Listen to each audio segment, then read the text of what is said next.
Hello, hope you've had a lovely day.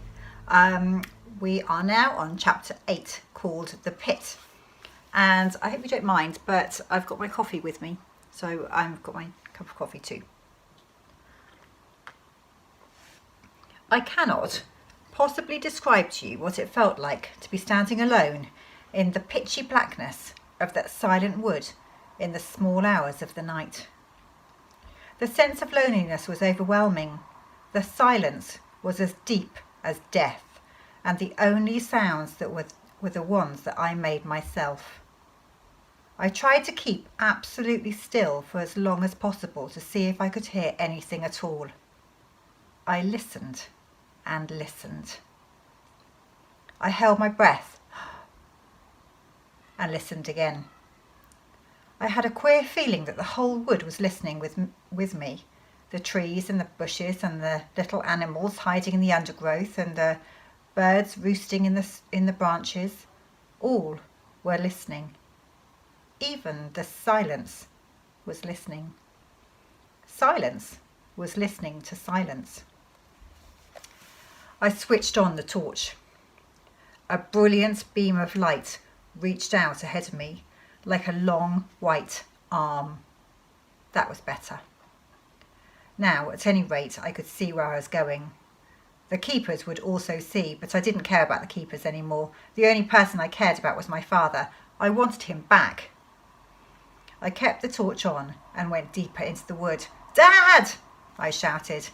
"Dad! It's Danny! Are you there?" I didn't know which direction I was going in. I just kept on walking and calling out, walking and calling. And each time I called, I would stop and listen. But no answer came. After a time, my voice began to go all trembly. I started to say silly things like, "Oh, Dad, please tell me where you are. Please answer me. Please, oh, please." And I knew that if I wasn't careful, the sheer hopelessness of it all would get the better of me and I would simply just give up and lie down under the trees. "Are you there, Dad? Are you there?" I shouted. "It's Danny!" I stood still, listening, listening, listening. And in the silence that followed, I heard, or thought I heard, the faint, but oh so faint, sound of a human voice. I froze and kept listening. Yes, there it was again. I ran towards the sound. "Dad!" I shouted. "It's Danny, where are you?" I stopped again and listened. This time the answer came just loud enough for me to hear the words. "I'm here!" the voice cried out. "Over here!" It was him! I was so excited my legs began to get all shaky. "Where are you, Danny?" my father called out. "I'm here, Dad, I'm coming." With the beam of the torch shining ahead of me, I ran towards the voice.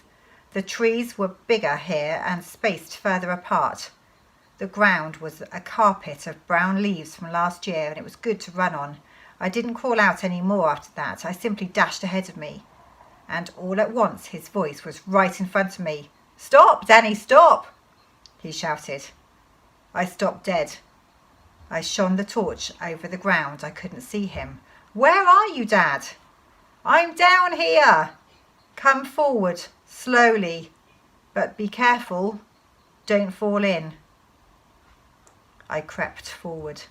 Then I saw the pit.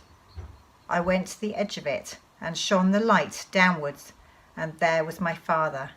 He was sitting on the floor of the pit, and he looked up into the light and said, "Hello, my marvellous darling. Thank you for coming." "Are you all right, Dad?" My ankle seems to be broken," he said. "It happened when I fell in." There's a picture there of his dad.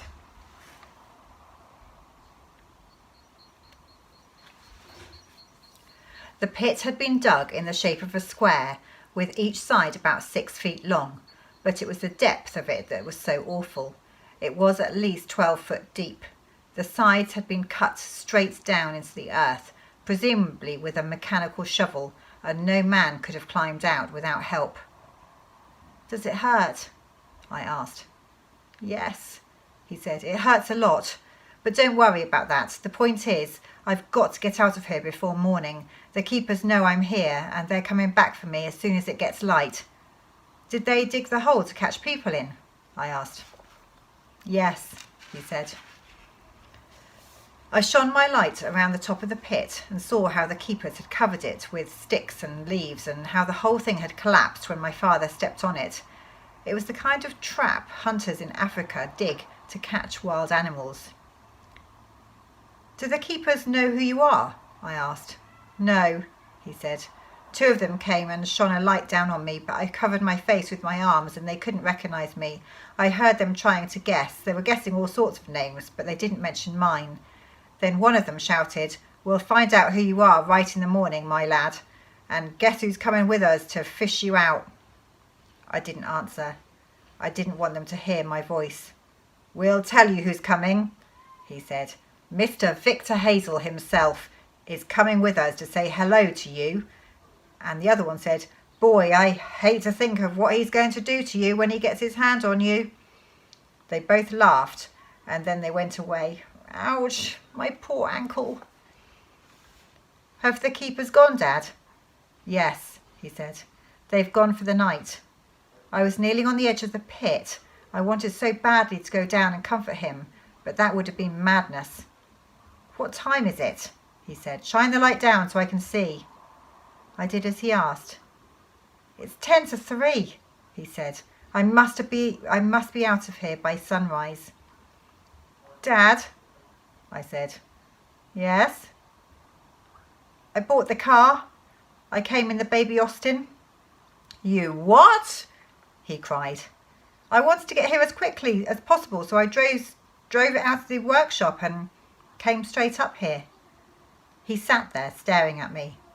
I kept the torch pointed to one side of him so as not to dazzle his eyes. "You mean you actually drove here in the baby Austin?" "Yes." "You're crazy," he said. "You're absolutely plumb crazy." "It wasn't difficult," I said. "You could have been killed," he said. "If anything had hit you in that little thing, you'd have been smashed to smithereens." "It went fine, Dad." "Where is it now?" "Just outside the wood on the bumpy track."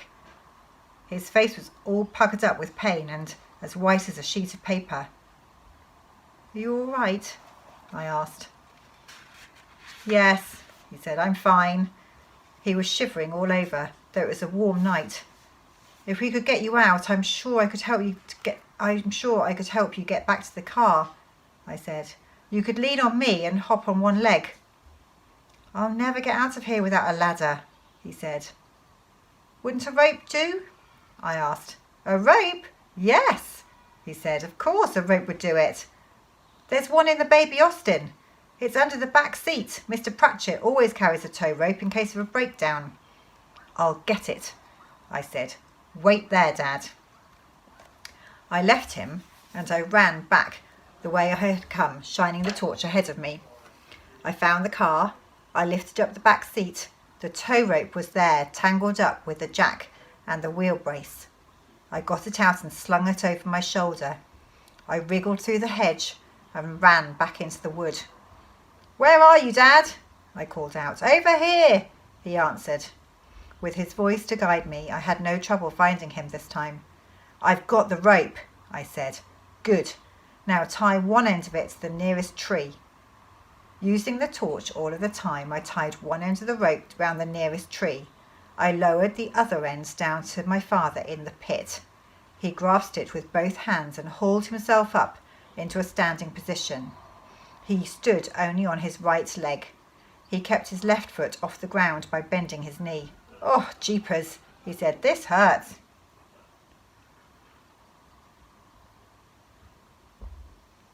"Do you think you can make it, Dad?" "I've got to make it," he said. "Is the rope tied properly?" "Yes." I lay on my stomach with my hands dangling down into the pit. I wanted to try to help to pull him up as soon as he came within reach. I kept the torch on all of the time. "I've got to climb this with hands only," he said. "You can do it," I told him. I saw his knuckles tighten as he gripped the rope. Then he came up hand over hand, and as soon as he was within reach, I got hold of one of his arms and pulled for all I was worth. He came over the top edge of the pit, sliding on his chest and stomach, him pulling on the rope and me pulling on his arm. He lay on the ground, breathing fast and loud. "You've done it," I said. "Oh, let me rest a moment." I waited, kneeling beside him. "All right," he said. "Now for the next bit. Give me a hand, Danny. You'll have to do most of the work from now on." I helped him to keep his balance as he got up on his one foot, on his good foot. "Which side do you want me on?" I asked. "On my right," he said. "Otherwise you'll keep knocking against my bad ankle." I moved her up close to his right side, and he put both of his hands on my shoulders. "Go on, Dad," I said. "You can lean harder than that." Sorry. "Shine the light forward so we can see where we're going," he said. I did as he asked. He tried a couple of hops on his right foot. "All right?" I asked him. "Yes," he said. "Let's go." Holding his left foot just clear of the ground and leaning on me with both of his hands, he began to hop forward on one leg. I shuffled along beside him, trying to go at exactly the same speed that he wanted. "Say when you want to rest." "Now," he said. We stopped. "I've got to sit down," he said. I helped him to lower himself to the ground. His left foot dangled helplessly on its broken ankle, and every time it touched the ground he jumped with pain. I sat beside him on the brown leaves that covered the floor of the wood. The sweat was pouring down his face. "Does it hurt terribly, Dad?" "It does when I hop," he said. "Each time I hop it jars it." He sat on the ground resting for several minutes. "Let's try again," he said. I helped him up and off we went. This time I put an arm around his waist to give him extra support. He put his right arm around my shoulders and leaned on me hard. It went better that way. But boy, was he heavy. My legs kept bending and buckling with each hop. Hop, hop, hop. "Keep going," he gasped. "Come on, we can make it." "There's the hedge," I said, waving the torch. "We're nearly there." Hop, hop, hop. That's the picture.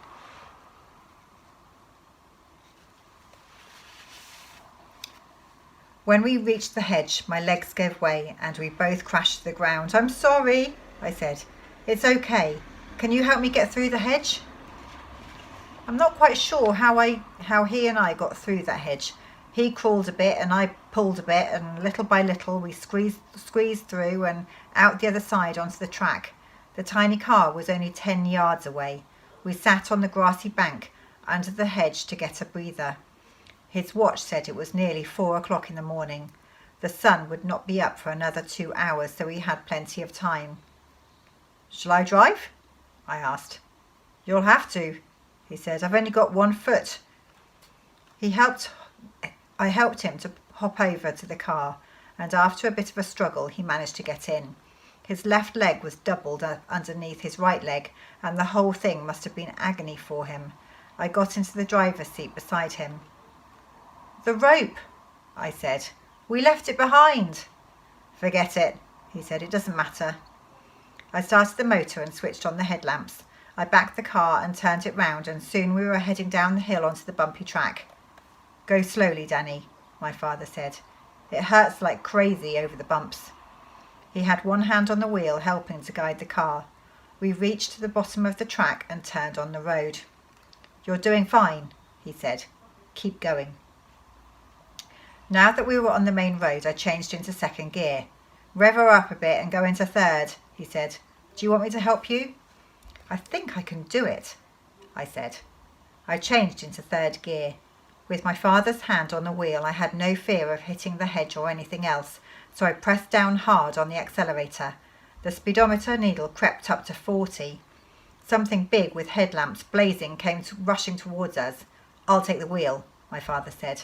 "Let go of it completely." He kept the little car close in to the side of the road as a huge milk lorry rushed past us. That was the only thing that we met on the way home. As we approached the filling station, my father said, "I'll have to go to hospital for this. It must be set properly and then put into plaster." "How long will you be in hospital?" "Don't worry, I'll be home before evening." "Will you be able to walk?" "Yes. They fix a metal thing into the plaster. It sticks out underneath your foot. I'll be able to walk on that." "Should we go to hospital now?" "No," he said. "I'll just lie down on the floor of the workshop and wait till it's time to call Dr. Spencer. He'll arrange everything." "Call him now," I said. "No, I don't like waking doctors up at 4:30 in the morning. We'll call him at 7. "What will you tell him, Dad? I mean, how it happened?" "I'll tell him the truth," my father said. "Doc Spencer is my friend." We pulled into the filling station and I parked the car right up against the workshop doors. I helped my father to get out. Then I held him round the waist as we hopped the short distance into the workshop. Inside the workshop, he leaned against the tool bench for support and told me what to do next. First, I spread some sheets of newspaper out over the oily floor. Then I ran to the caravan and fetched 2 blankets and a pillow. I laid one blanket on the floor over the newspaper, and I helped my father to lie down on the blanket. Then I put the pillow under his head and covered him up with a second blanket. "Put the phone down here so I can reach it," he said. I did as he asked. "Can I get you anything, Dad? What about a hot drink?" "No, thank you," he said. "I mustn't have anything. I'm going to have an anaesthetic soon, but you mustn't eat or drink, and you mustn't eat or drink anything before that. But you have something. Go and make yourself some breakfast, then go to bed." "I'd like to wait until the doctor comes," I said. "You must be dead tired, Danny." "I'm all right," I said. I found an old wooden chair and pulled it up near him and sat down. He closed his eyes and seemed to be dozing off. My own eyes kept closing too. I couldn't keep them open. "I'm sorry about all the mess I made of it," I heard him saying. I must have gone to sleep after that, because the next thing I heard was Doc Spencer's voice saying to my father, "Well, my goodness me, William, what on earth have you been up to?"